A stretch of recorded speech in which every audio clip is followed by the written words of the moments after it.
Look,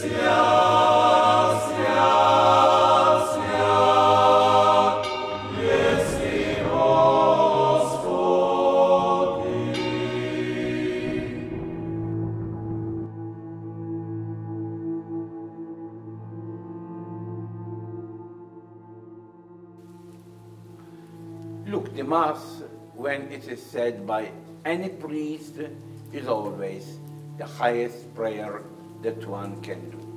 But sure, an exorcist can add then different spontaneous prayers and different prayers for the family, because it is more his role. So it is always better that the Mass will be done by an exorcist, but it is not essential. It is not essential. We cannot find the exorcist continuously at hand. Many times we cannot find it at hand. So when not, then the Mass done by any priest who believes especially and who have also some knowledge about these issues, then any priest can do it. It is not just because we must keep in mind that the exorcism authorized by the bishop is when it is done on persons, not when it is done on places. Because when it is done on places, then every priest is an exorcist in that moment. Only when the exorcism is being done on persons, then one must have the authorization of the bishop. As Pope Paul VI says, not every temptation, not every attack is coming directly from the devil. Because many times it can come from us, or it can come from a friend, it can come from the environment.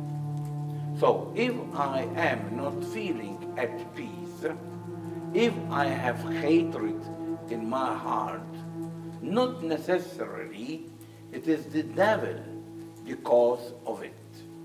But the devil for sure takes advantage. When the devil sees that there is a disposition, a negative disposition in the person, he will intrude himself to continue to render the situation more complicated. Well, when the devil attacks, he must find what we call it an entry point. It means a window from which he could enter. Now, hatred, lack of peace, fear, these are all windows for the devil.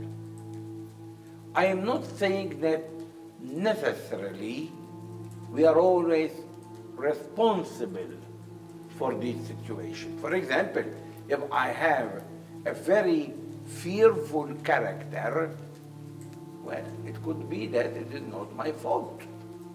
It is my character. Or it is because of the environment of my childhood. So it is not my fault that I am always afraid. But the devil doesn't, for him, doesn't matter whether it is your fault or not. It is a half-open window. And so very easily he can enter from that window to attack, telling you, for example, that God is not loving you. Telling you, for example, it's useless for you to try to do a journey in God because you will not make it. You are too weak. So the devil, touching the mind or touching the heart, can find an opportunity to enter from these unbalanced emotions. But not every unbalanced emotion is coming from the evil one. Many are psychological disturbances, but it is one of the entry points for the evil one, although we are not always responsible for an unbalanced emotion in our life.